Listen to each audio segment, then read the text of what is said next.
What is up, guys? And today here at COGblades, we're doing another testing video featuring Knightmail. Now, I know Knightmail's been out for a hot minute, but I finally just got my hands on one, and I'm going to showcase you guys a testing video showing you Knightmail 560 Transpoint.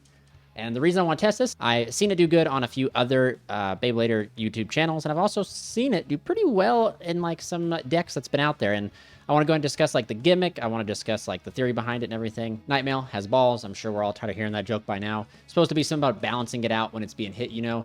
And then of course here we have Transpoint. Transpoint, I'll talk about the gimmick of Transpoint in a second, but we also have 560. You want a low ratchet on this. Potentially you could use 960 or whatever you want on this, just so you'd be able to like hit harder, because what's really true, I guess the gimmick of the Bey is the balls here to be able to distribute weight to keep it pretty much to rebalance it and restand it back up. But what's really cool, man, is it sounds like chainmail. Like if you listen to it, it sounds like chainmail, and that's like pretty sweet. There's the weight. This Bey weighs quite a few grams, kilograms here, and it's just like, it hits like a rock. Like I don't even know how to, it kind of hits like a truck. So the entire concept is using like a low ratchet along with, you know, whatever, essentially whatever number you want to be, as long as it's not 2 or 4, to be able to smack into the opponent's Bey and do a good job. Then we have Transpoint. Transpoint's a very interesting bit here because it allows you to change height. So right here, we're in low mode, and then right here, excuse me, we're in high mode. And the theory behind this is if you could turn this on whenever you want, when you hit your opponent's Beyblade, you want to be in low mode, and then when you're getting hit, you want to have this into high mode, because due to physics, when the Bey gets hit, it's going to allow a little bit more recoil, a little bit of recoil absorption here. And then, of course, when you're moving in, you want to be able to go down to low mode to be able to drop that little bit low to smoke into the opponent's Bey. So Knightmail, the gimmick is pretty cool.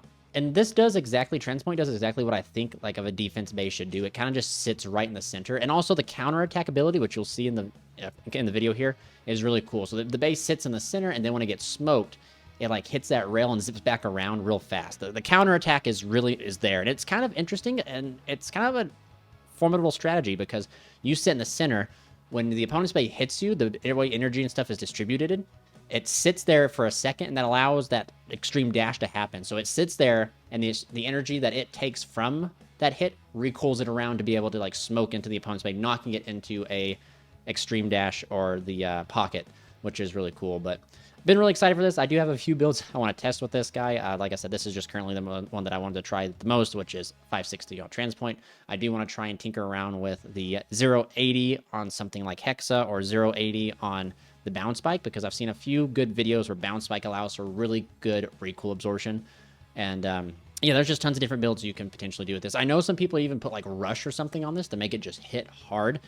And maybe that's the way. Maybe that's the way to truly go, is you put Rush on this to be able to smack the opponent really hard. Maybe you forsake the whole like defensive gimmick that the thing is, and you just, you know, night whack hard type of strategy. But anyway, let's just go ahead and jump on into the testing video now. All right, guys, so here we have Knightmail 560 Transpoint versus Sword Phoenix 960 Rush. And we're just kind of, like, I got the dual launcher thing, which I think is really good in the situation where I didn't have an additional person to, like, help me out, you know, to launch for me.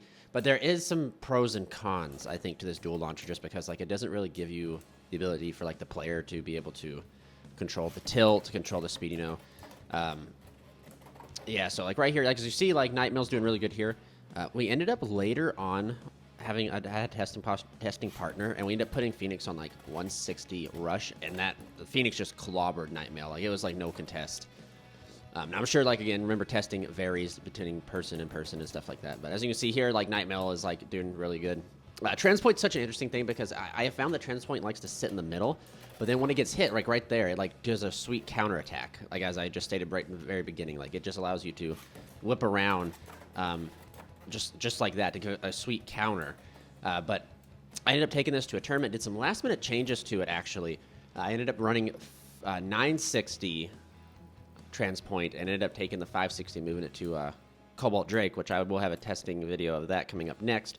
And it was just awful. Like the Knightmail underperformed there for sure. Same with Cobalt Drake. They both really underperformed in my deck. Literally, I was carried to knockout there. My deck was literally carried by Cobalt Dragoon. Dragoon literally carried me through the entire tournament. Knightmail had some promising, though, and I think the issue is I put the 960 ratchet on it. I think if you're going to put the 9 ratchets on it, I think 960, 970 all need to be paired with like Hexa or something like that. But look at this dude, like knocked me clear out and just stuck me right in the pocket. What a good knockout by the Phoenix here. But that's one thing I did like about the Transpoint is like Transpoint being able to like do exactly what I think a defense base should do, and that's like sit in the center and like be able to, you know, defend, quote unquote, defend against barrage attacks. Is what I was really wanting, and the counter strike ability of it was pretty nice. Like I said, sitting in the center, being smoked, and being able to like counter strike. But one of the things I did find, and maybe I can't remember if it's in this testing video or not, is when the height change happens. When your height change happens and you swing into your opponent at the high point, it like risks you to be like self burst yourself on them, which kind of sucks. Like I said in the beginning, if you had the option to, like when you're getting ready to get hit, you would have the point automatically switch to high, and then you would have more recoil and like power absorption there. And then if you were going to smack, you would like lower it. But you like that's the thing is like the point changes depending on impact and hitting the rail. So like you don't have the control over it. So you might be smacking into your opponent at, you know, Mach 5 at the high, which is kind of scary. But as in this matchup though, as you can see here, it's pretty even if you ask me. I wish I would have tried the Phoenix on 160 rush, but here we have 770 free ball Silverwolf here. This one's a Silverwolf's an insane bay. Like even right here, we just, you know, it just knocks out. Silverwolf's like design and everything. Its weight, its gimmick is one of the only few gimmicks I've seen so far that's actually useful, which is really awesome. Which means like Silverwolf, you never want to have it at 60 ratchet. I feel like otherwise you remove the gimmick. And the gimmick is like a working gimmick. Whereas like Knightmail here, like it feels like the balls will do something, but as you'll see, like sometimes the balls the balls can sometimes like benefit you in rebalancing you, they also can like unbalance you, which is like Knightmail's weakness here. But Silverwolf just pulling, you know, free ball. The ball tips, I think except for gear ball, like most of the ball tips are like super strong and they have a lot of stamina, which I don't think Transpoint can compete with. But as you can see here, Transpoint's just doing what it's wanting to do. It's sitting in the center, whereas also Silverwolf kind of wants to be too. So this is where we get some interesting battles. But this is in some cases, even against Wizard Rod, where like the matches like wane here because with Transpoint's ability to counterattack, like Wolf moves in or Rod moves in to move Knightmail from the center, it does that extreme dash and it can potentially knock him out. But right here's just a stamina game, which I think maybe you'd give to Knightmail right there. But I really like free ball, man. Like that was a cool jump there. But here, Transpoint hitting the rail twice, missing one, finally connecting, but expending a lot of energy doing that. And that's just kind of like right there, yeah. So Silverwolf just dominating here because the ball is such a very good, like I don't even not balanced, but like a good solid tip here. A lot of energy wasted there. Like you can even see it already in Knightmail right here. Just kind of already lost his mojo here. The Wolf just circling, waiting, just biding his time. Now, that's probably the most boring part of these type of matches is because like you have this like instances where they just sit and spiral. But anyway, we rip it off and we do it again here. Knightmail and Silverwolf going at it. Oh, we busted. Oh, okay. So I think in this one we were able to get up underneath the gimmick, which sometimes can happen. Like no gimmick and no bay is like unburstable or unbeatable. You know what I mean? But like that's the first burst so far. So we get to Knightmail busted the Wolf, which is pretty interesting. It must have been one of those like perfect angle. I have to go back and rewatch it in slow-mo and stuff like that to see. I think maybe just Silverwolf was high tilted up and Knightmail just got underneath and smoked that ratchet. But 770 is a pretty decent ratchet. Anyway, we end up taking this one here. That's pretty sweet. Maybe just some strong hits here. But that's one thing about I noticed, and I try to switch the bays back and forth between each position on the dual launching setup I have going on, just because I want like. I kind of wonder if maybe like you pull harder on like one side than you do the other, which gives like one bay more power, more speed. But we have some barrages here, like Knightmail doing his very best, and he actually did. Wow, he ended up knocking out Wolf. Okay. So a lot of power That's also something else I found is that in my testing, remember every testing is subjective to the person, is that my Knightmail would hit those extreme dashes unless it was being hit by like something like another Wolf or like another like defense or like stamina type bay that wants to sit in the center. For the most part, my extreme dash, the counterattacks would miss, and that's just so much energy wasted. Like right there, that was a decent hit, but I don't know if it's enough because like Silverwolf, yeah, as you can see, Knightmail he was getting a last minute, like as many barrages as he could out there, but eventually he just ran out of steam. But this is pretty cool. But again, this is like the fighting for the center that Transpoint, at least as you guys can see in this testing, Transpoint wanted to do. Transpoint wanted to sit in the center. And so some strong hits coming from Wolf, or coming from Knightmail, I would say. But Wolf's recoil is just so strong. It's that ball bit.